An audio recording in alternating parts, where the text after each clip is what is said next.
Good morning. This is Father Stephen Kelly from St. John's Church in Detroit. We're continuing our series of daily morning meditations, where we generally look at one or another of the lessons that are assigned for morning or evening prayer, what is known as the Daily Office Lectionary. And today, for Thursday, let's take a look at the lesson that's assigned for morning prayer from St. Mark's Gospel. We're in chapter number 6, and yesterday, when we were reading these, of course, as we're reading praying the daily office on our own, we read about the feeding of the multitude. So this follows immediately after that. Chapter 6, beginning at verse 45. And straightway he constrained his disciples to get into the ship, and to go to the other side unto Bethsaida, where he sent away the people. And when he had sent them away, he departed into a mountain to pray. And when the even was come, the ship was in the midst of the sea, and he alone on the land.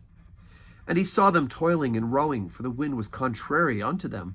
And about the fourth watch of the night he cometh unto them, walking upon the sea, and would have passed by them. But when they saw him walking on the sea, they supposed that it was a spirit, and cried out. For they all saw him, and were troubled. And immediately he talked with them, and saith unto them, Be of good cheer, it is I, be not afraid.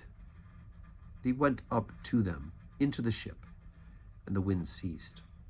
And they were sore amazed in themselves beyond measure, and wondered.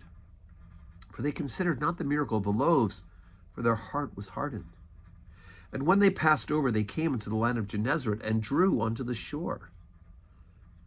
And when they came out of the ship, straightway they knew him, and ran through the whole region round about, and began to carry about in beds those that were sick, and where they heard he was.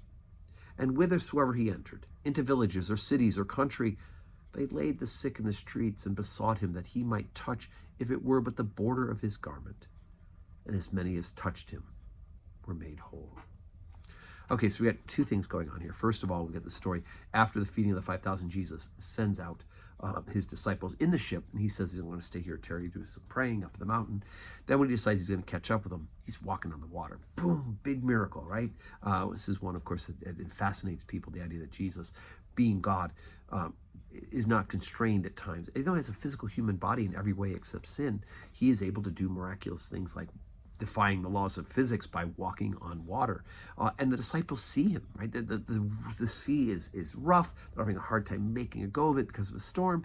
And then they see Jesus walking on the water. You can definitely sense how unbelievably freaked out they would be. I would be if I saw somebody walking on water. Even if it looked a bit like Jesus, I still would be freaked out. And Jesus not only calms their fears, right? They'd forgotten all about the miracle a couple hours ago with the loaves and fishes. They're right in the moment, and they're fearful. And now they're seeing Jesus on the water, and Jesus immediately calms them. Be of good cheer, it's I. Right? Be not afraid. And then he calms the storm, right? So power over the elements, not just walking on water, the physics, but the elements themselves are subject to him.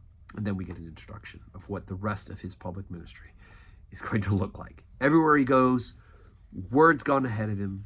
People are beginning to hear about this great prophet from Nazareth of Galilee, and their response is to bring the sick, to bring their needs to him for healing.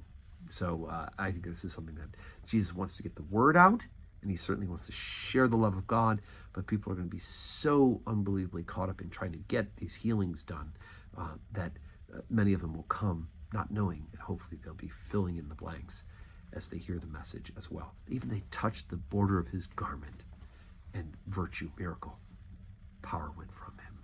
It's quite remarkable. All right, so today's Thursday. And on Thursday, we have Holy Communion at 10:30, and we have some time beforehand for adoration. Then we have Holy Communion at 10:30, and benediction immediately following that service. So I do hope you can join us, and then 4 o'clock evening prayer. And may your Thursday be a day that is full of blessings.